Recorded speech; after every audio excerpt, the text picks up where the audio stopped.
చెరువులను రక్షించడంలో కాంగ్రెస్ ప్రభుత్వం వాళ్ళు నిజంగా చిత్తశుద్ధితోనే ప్రయత్నం చేస్తుంటే నేను సపోర్ట్ చేస్తాను. Absolutely not a problem. చెరువు FTL బఫర్ జోన్స్ను అతిక్రమించి తమ్ముడికి కూడా నోటీసులు ఇచ్చారు. తమ్ముడికి నోటీస్ ఇచ్చారు, 30 రోజుల నోటీస్ ఇచ్చారు. పేదోళ్ళు ఎవరైతే ఉన్నారో వాళ్ళకి ఒక్కరోజు కూడా నోటీస్ ఇవ్వలేదు. రాత్రి కూల్చారు, పొద్దున కూల్చిండ్రు, నేను రాత్రి కూల్చిండ్రు. మరి తమ్ముడిని కూడా కూల్చారుగా, ఆయనకి ఎందుకు నోటీస్ ఇచ్చిండ్రు? అర్థమైంది మీకు పాయింట్? ఆయనకి ఎందుకు నోటీస్ ఇచ్చిండ్రు? 30 రోజుల నోటీస్ ఇచ్చిండ్రు.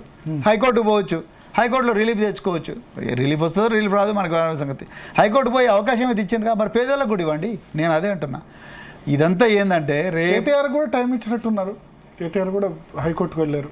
అది నాకు తెలియదు. మన హైకోర్టు ఇస్తే హైకోర్టు దానికి అనుగుణంగా వివరించమని చెప్పింది. హైకోర్టు ఓవరాల్గా ఆస్తుల ప్రొటెక్షన్కి అయితే ఒకటి ఉండాలా, దాన్ని సపోర్ట్ చేస్తారా? మొన్న ఎన్ని కన్వెన్షన్ కూల్చేశారు. అవును, కూల్చుండ్రు. అది FTL పరిధి దాటుంటే కూల్చుంటే అబ్సల్యూట్లీ నేనే వెల్కమ్ చేస్తాను. టీఆర్ఎస్ గవర్నమెంట్ చేయలేదు, ఇప్పుడు చేసింది కాబట్టి రేవంత్ రెడ్డి హీరో అయినారు అంటారు కాంగ్రెస్ నేతలు. రేవంత్ రెడ్డి కన్వెన్షన్ కూల్చేసిన తర్వాత నాగార్జున ఎన్ కన్వెన్షన్ కూల్చేసిన తర్వాత రేవంత్ రెడ్డి ఇమేజ్ అమాంతంగా వాళ్ళ అన్న ఇల్లును కూల్చుంటే హీరో అయ్యేటోడు. వాళ్ళ అన్న ఇల్లు కూల్చామని చెప్పండి. దుర్గం చర్యలో బాజాబ్తా FTL వాళ్ళ అన్ననే చెప్తున్నాడు కదా, మాకు కూల్చండి. రాత్రి పోయి నా ఎన్ కన్వెన్షన్ సెంటర్ కూర్చోగా అట్లనే వాళ్ళని కూడా గులిస్తే అయిపోతుండగా. సో ఇంకొకటి, మీరు IPS ఆఫీసర్ ప్లస్ గ్రూప్స్ సంబంధించి కూడా ఇప్పుడు చాలామంది ఎగ్జామ్స్ రాస్తున్నారు. ఎందుకంటే ఇంటర్వ్యూలో సరే పొలిటికల్ ఏమన్నా ఎగ్జామ్స్ రాసే వాళ్ళకి నెక్స్ట్ 2-3 మంత్స్ చాలా క్రూషియల్. మీరు అప్పుడు ప్రిపేర్ అయ్యి సివిల్స్ ఇవన్నీ ప్రిపేర్ అయ్యే చేశారు. ఏం సూచనలు ఇస్తారు అంటే జీ తెలుగు న్యూస్ వేదికగా ఎగ్జామ్స్ రాసే వాళ్ళకి? చాలా టెన్షన్స్ ఇవన్నీ ఉంటాయి కదా. రోజు న్యూస్ పేపర్ చదవాలండి, రోజు న్యూస్ పేపర్ చదవాలి. రెండోది ఓల్డ్ క్వశ్చన్ పేపర్స్ బాగా సాల్వ్ చేయాలి, చాలా ఇంపార్టెంట్. మూడవది మంచి వ్యక్తుల కంపెనీలు ఉండాలి. నాలుగోది సెల్ ఫోన్కు దూరంగా ఉండాలి. నాలుగోది కష్టమైన, చాలా కష్టమైన పని. సెల్ ఫోన్కు దగ్గర ఉండే, మా టైంలో లేవు సెల్ ఫోన్కు దూరంగా లేకపోతే, ఆ పర్సనల్ డిసిప్లిన్ లేకపోతే మనం ఎగ్జామ్ క్రాక్ చేయలేము. ఎందుకంటే సెల్ ఫోన్ డిజైన్ చేయబడింది ఎందుకోసం అంటే నీ అటెన్షన్ గ్రాప్ చేయడం కోసం. నీ అటెన్షన్ ఎప్పుడు సెల్ ఫోన్లో ఏ మెసేజ్ వచ్చిందో, నా మెసేజ్కి ఏం కామెంట్ వచ్చిందో, ఇంకా ఏమైనా ఇంపార్టెంట్ ఉన్నాయో అని చూసుకోవడం కోసమే వాట్సాప్, ఇన్స్టాగ్రాము, ఇవన్నీ ఫేస్బుక్లు ఇవన్నీ డిజైన్ చేయబడ్డాయి. వీటికి దగ్గర ఉన్నంత కాలం, వీటి మీద మన మనసు ఉన్నంత కాలం మనం సివిల్ సర్వీస్ క్రాక్ చేయడం చాలా కష్టం. So news paper, old question papers, సిలబస్ను ముందర పెట్టుకొని దాని ప్రకారమే చదవడం. నాలుగోది స్టాండర్డైజ్డ్ టెక్స్ట్ బుక్స్, అంటే NCERT కానీ తెలుగు అకాడమీ టెక్స్ట్ బుక్స్ కానీ తెలుగు రాష్ట్రాల్లో. తర్వాత కొన్ని ఇంపార్టెంట్ గవర్నమెంట్ మ్యాగజైన్స్. తర్వాత ఫ్రెండ్స్తో కలిసి కంటిన్యూస్గా డిస్కషన్.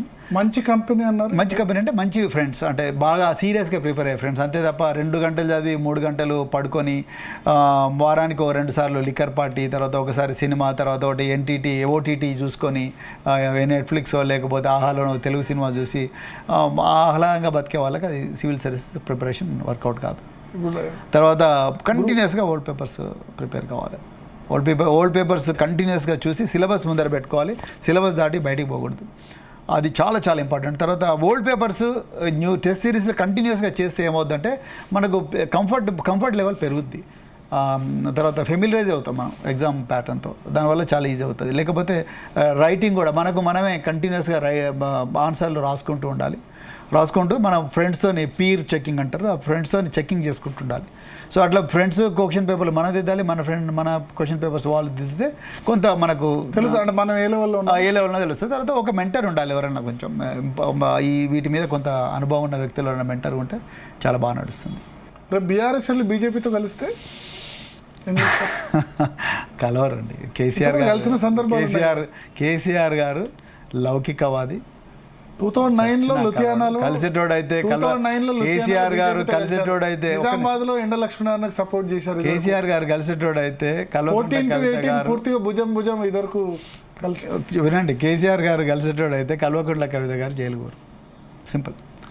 బీజేపీ ఎప్పుడు కూడా BRS అంటే ఎట్లనే చేసి BRSని పక్కకు పెడదామని చూస్తారు. కేసీఆర్ గారు ఎప్పుడు కూడా ఈ బీజేపీ కానీ కాంగ్రెస్ వీళ్ళ ఒత్తిళ్లకు లొంగటోడైతే తెలంగాణ వచ్చేది. కేసీఆర్కి మీకు చాలా మంచి ఎక్వేషన్ ఉండేది గురుకులాలు నడిపినంత కాలం, కానీ పొలిటికల్గా మీరు విమర్శలు చేసిన తర్వాత ఆయన్ని కలిసిన తర్వాత అదేమన్నా ఆయన మనసులో ఉంచుకున్నారా? నేను కేసీఆర్ గారిని వ్యక్తిగతంగా ఇప్పుడు అంటే పార్టీ పాలసీ ప్రకారం మీరు నేను ప్రతిపక్షంలో ఫస్ట్ టైం కలిసిన తర్వాత మంచిగా ఆహ్వానించిండు ఆయన. నాకు ఎక్కడ కూడా ఇబ్బంది కాలేదు. నాకు నాగర్ కర్నూలు ఎంపీ సీట్ కూడా ఇచ్చిండు కదా.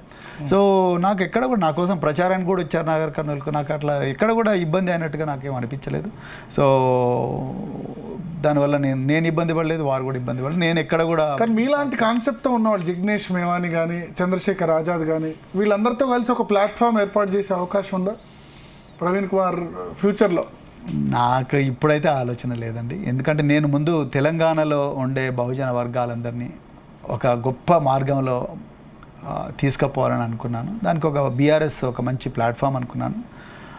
ఆ ప్లాట్ఫామ్లో ముందు నా వల్ల అయినంత ఆ వర్గాల కోసం చేయాలనుకున్నాను, అంతే తప్ప నేను ఇప్పుడు జిగ్నేష్ మేవాని ఇలాంత సెలబ్రిటీ గాను, చంద్రశేఖర్ అంత సెలబ్రిటీ కాదు. నేను ఒక నార్మల్ ఐపీఎస్ ఆఫీసర్ను, ఉద్యోగాలు పెట్టుకొని రాజకీయాల్లోకి ఇప్పటికి కూడా ఒక నిత్య విద్యార్థిని. ఇప్పుడు కూడా నేను రాజకీయాలు నేర్చుకుంటున్నాను. Right, thank you Praveen Kumar గారు జీ తెలుగు న్యూస్ కోసం సమయం కేటాయించారు. మొత్తానికి ప్రవీణ్ కుమార్ అయితే చెప్తున్నారు, ముందుగా తెలంగాణలో తనను నమ్ముకొని ఉన్న వర్గాలు బహుజన వర్గాలు ఏకీకృతం చేయడం అన్నది ప్రధాన కర్తవ్యం.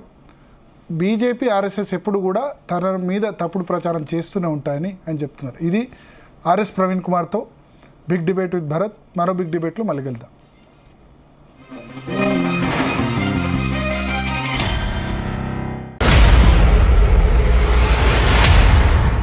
ఎట్లా ఉంది కాంగ్రెస్ పరిపాలన? ఒక ముందు హైడ్రా ఇంకా కోబ్రా లాగా ఉంది వ్యవహారం. ఆస్తులే మిగిల్చిపోలేదు, అప్పులు మాత్రం మిగిల్చిపోయినారని అంటారు వాళ్ళు. కేసీఆర్ గారు 1,00,000 కోట్ల అప్పు తీసుకొచ్చిండ్రు. గోదాముల్లో మెడికల్ కాలేజ్ ఏర్పాటు చేయాల్సిన సిచ్యువేషన్. మాట్లాడాలనో తెలియని ముఖ్యమంత్రి. రెసిడెన్షియల్ స్కూల్స్ వల్ల తల్లిదండ్రులకి పిల్లలకి మధ్య దూరం పెరిగింది. కేసీఆర్ ఏదైతే మంచి చేసిండో దాన్ని చెడనాలే. తెలంగాణ రాష్ట్ర ముఖ్యమంత్రి కావాలన్నా ఆ అవకాశం రావాలని నేను నా ఉద్యోగాన్ని 7 సంవత్సరాల సర్వీస్ మిగిలి ఉండగానే దానికి నేను రాజీనామా చేశాను. బహుజనుల వాదం మాట్లాడే ఆర్ఎస్ ప్రవీణ్ కుమార్ బహుజనులు కాల్చి చంపారు. ప్రవీణ్ కుమార్ హయాంలో 1-2 ఎన్కౌంటర్లు ఏవో జరిగితే, పరిటాల రవి మర్డర్ కూడా మీరు ఎస్పీగా ఉన్నప్పుడు జరిగింది. చెల్లపల్లిలో ఏదో కుట్ర జరుగుతుంది. ఆడున్న డీజీపీకి నేను చాలా క్లియర్గా. కులాల్లో మీరు కొత్త హిందూ మతానికి వ్యతిరేక. మా చెల్లెలు పెళ్లి హిందూ సంప్రదాయం నేనే చేసిన ఒక పెద్ద దేవాలయంలో, బాలబ్రహ్మేశ్వర స్వామి దేవాలయంలో. ప్రవీణ్ కుమార్ ఏ మతం? హిందూ మతమా, క్రిస్టియనా, బుద్ధువా? నేను హిందూ. ఇష్టదైవం ఎవరో తెలుసుకోవచ్చా మీకు? ఇష్టం నేను శివుడు అండి. నా పేరులో ఉంది రేపల్లె శివ ప్రవీణ్ కుమార్ అండి. కవితను అరెస్ట్ చేస్తే మాయావతి ఎందుకు భయపడుతుంది? బీజేపీతో చెడ్డబట్టాలు వేసుకున్నదో బీఎస్పీ. కేసీఆర్ దగ్గర చేరేంత వరకు బాగుంటారు. పార్టీని దినదినం తగ్గిస్తూనే ఉంది తప్ప. దొరల పార్టీ, దొరల పాలన అని. కేసీఆర్ గారి వల్ల తలసరి ఆదాయం పెరిగింది, తెలంగాణ నెంబర్ 1 స్థానానికి వచ్చింది. ఎందుకు సోషల్ మీడియాలో లైక్ కొట్టిన వాళ్ళంతా ఓట్స్గా ఎందుకు కన్వర్ట్ కావట్లేదు అంటారు? షేర్స్, లైక్స్, కామెంట్స్ పెట్టిన వాళ్ళు ఎవరు ఓటర్స్ కాదు. బహుజనులకు ప్రయారిటీ ఇచ్చేదంటే కాంగ్రెస్ పార్టీ అంటే. రాజ్యాంగానికి అడుగడుగున తూట్లు పొడిచిన పార్టీ కాంగ్రెస్ పార్టీ. బీజేపీకి అయితే అవుట్ రైట్ క్వైట్ ఆపోజిట్ కదా. అయితే 100% వ్యతిరేకమే. ఎస్సీలో క్రిమిలేర్ ఉండాలా వద్దా? ప్రైవేటు రంగంలో కూడా రిజర్వేషన్లు తీసుకురావాలి. నాగార్జున కన్వెన్షన్ గురి చేసిన తర్వాత రేవంత్ రెడ్డి ఇమేజ్ అమాంతంగా. వాళ్ళ అన్న ఇల్లును కూర్చుంటే హీరో అయిపోయింది. Welcome to big debate with Bharat. ఇవాళ బిగ్ డిబేట్ భరత్లో మనతో పాటు ఉన్నారు మాజీ ఐపీఎస్ అధికారి, ప్రస్తుత బీఆర్ఎస్ నేత ఆర్ఎస్ ప్రవీణ్ కుమార్. ప్రవీణ్ కుమార్ గారు, జీ తెలుగు న్యూస్ కోసం సమయం కేటాయించిన ధన్యవాదాలు. సార్, ఎగ్జాక్ట్లీ 1 year బ్యాక్, అంటే ఆగస్ట్ దానిలో గ్రూప్ 2 గురించి చాలా తీవ్రమైన ఉద్యమం జరుగుతున్న పరిస్థితి. ఆ తర్వాత కాంగ్రెస్ అధికారంలోకి వచ్చింది. మీరు తీవ్ర స్థాయిలో దాని గురించి ఉద్యమం చేశారు. ఎట్లా ఉంది కాంగ్రెస్ పరిపాలన December 7th నుంచి ఇప్పటివరకు చూస్తే? అస్సలు బాగాలేదండి. ఇది ప్రజాపాలన అంటున్నారు కానీ ప్రజల మీద ప్రతీకార పాలనలాగా నడుస్తుంది. ఒక ముందు హైడ్రా వెనక కోబ్రా లాగా ఉంది వ్యవహారం. కేవలం మాటల వరకే గ్యారంటీల గారడీనే తప్ప నిజానికి ఎవరికి కూడా గ్యారంటీ లేదు. తెలంగాణలో బతకడానికి కూడా గ్యారంటీ లేదు, ఆనందానికి గ్యారంటీ లేదు, సుఖానికి గ్యారంటీ లేదు, భవిష్యత్తుకు అసలే గ్యారంటీ లేదు. గ్యారంటీ ఉన్నదంతా కాంగ్రెస్ వల్ల అక్రమాలకు, అదేవిధంగా అక్రమ ఆర్జనకే ఉంది తప్ప ఇంకో దానికి లేదు. అస్సలు బాగాలేదు. ఆర్ఎస్ ప్రవీణ్ కుమార్ మీద ప్రధాన విమర్శ, నక్సల్ చాలా మందిని ఫేక్ ఎన్కౌంటర్లో కాల్చి చంపారు. బహుజనుల వాదం మాట్లాడే ఆర్ఎస్ ప్రవీణ్ కుమార్ బహుజనుల్ని కాల్చి చంపారు, ఫేక్ ఎన్కౌంటర్లు చేశారు అంటారు. తప్పండి. ప్రవీణ్ కుమార్ ఎప్పుడు కూడా అట్లాంటి పని చేయలేదు. చేస్తుంటే ఈరోజు ప్రవీణ్ కుమార్ ఇక్కడ మీ ముందర కూర్చొని మాట్లాడు తీహార్ జైల్లోనో లేకపోతే చెర్లపల్లి జైల్లోనో ఉండేవాడు. ప్రవీణ్ కుమార్ చట్టబద్ధంగా చేశాడు. ఏం చేసినా కూడా ఎన్కౌంటర్ చట్టబద్ధంగా. ఒక్క నిమిషం. ప్రవీణ్ కుమార్ చట్టబద్ధంగానే ఉద్యోగం చేసిండు. ప్రవీణ్ కుమార్ వేలాది మందిని జనజీవన స్రవంతిలోకి తీసుకొచ్చిండు. చావకుండా మావోయిస్టులు పోలీసు కాల్పులు లేకపోతే ఇంకెవరో కాల్పులు చెప్తే చావకుండా వాళ్ళందరినీ కూడా జనజీవన స్రవంతిలోకి వేలాది మందిని, కరీంనగర్ వేదికగా వేలాది మందిని తీసుకొచ్చిండు. అది వేములవాడ కావచ్చు, హుజూరాబాద్ కావచ్చు, హుస్నాబాద్ కావచ్చు, సిరిసిల్ల కావచ్చు, జగిత్యాల కావచ్చు, పెద్దపల్లి కావచ్చు, ప్రతి చోట కూడా వాళ్ళందరినీ కూడా వేల సంఖ్యలో సాయుధులైన నక్సలైట్లను కూడా మేము జనజీవన సమితిలో కలిపేసి వందలాది మంది నక్సలైట్లు సాయుధంగా లొంగిపోయారు. సో ప్రవీణ్ కుమార్ జనజీవన సమితిలోకి తీసుకొచ్చిన వేల మంది గురించి ఎవరు మాట్లాడారు. కానీ ప్రవీణ్ కుమార్ హయాంలో 1-2 ఎన్కౌంటర్లు ఏవో జరిగితే దాని మీద ఎన్కౌంటర్ ప్రవీణ్ కుమార్ ఇదంతా కూడా కేవలం ప్రవీణ్ కుమార్ను రాజకీయంగా ఇబ్బంది పెట్టాలి అన్న కుట్రతోని ప్రవీణ్ కుమార్ వ్యతిరేక శక్తులు చేస్తున్న ప్రయత్నం తప్పటి ఇంకోటి కాదండి. నేను ఇప్పటికి కూడా చట్టాన్ని గౌరవిస్తా, రాజ్యాంగాన్ని గౌరవిస్తా. ఇప్పటి కూడా నక్సలైట్లు అనే వ్యక్తులు ఎవరో కాదు, వాళ్ళు మన లోపలి మనుషులే. వాళ్ళు రకరకాల సందర్భాల్లో రకరకాల భావజాలాల ప్రభావం వల్ల, రకరకాల పరిస్థితుల ప్రభావం వల్ల వాళ్ళు అడవుల్లోకి పోయి అది ఆ సిద్ధాంతం మంచిదని అడవుల్లోకి పోయినారు. వాళ్ళతో ఇప్పటికి కూడా చర్చలు చెప్పి వాళ్ళందరినీ జనజీవన సమితి తీసుకొచ్చి ప్రజాస్వామ్యబద్ధంగా వాళ్ళు ఎలక్షన్లలో పార్టిసిపేట్ చేసే విధంగా రాజ్యమే వాళ్ళని ప్రోత్సహించి వాళ్ళని చట్టసభల్లో కూర్చోబెడితే వాళ్ళ తెలివి ఏమన్నా కొత్త ప్రజలకు పనికి వస్తుందేమో చూడాలి. అట్లా ఆలోచించే వ్యక్తిని నేను. పరిటాల రవి మర్డర్ కూడా మీరు ఎస్పీగా ఉన్నప్పుడు జరిగింది. కరెక్ట్. అవును. అంటే మీకు తెలిసి జరిగిందా? మర్డర్ ఎవరికైనా తెలిసి జరుగుతుంది, అది ఎస్పీకి తెలిసి జరుగుతుందా?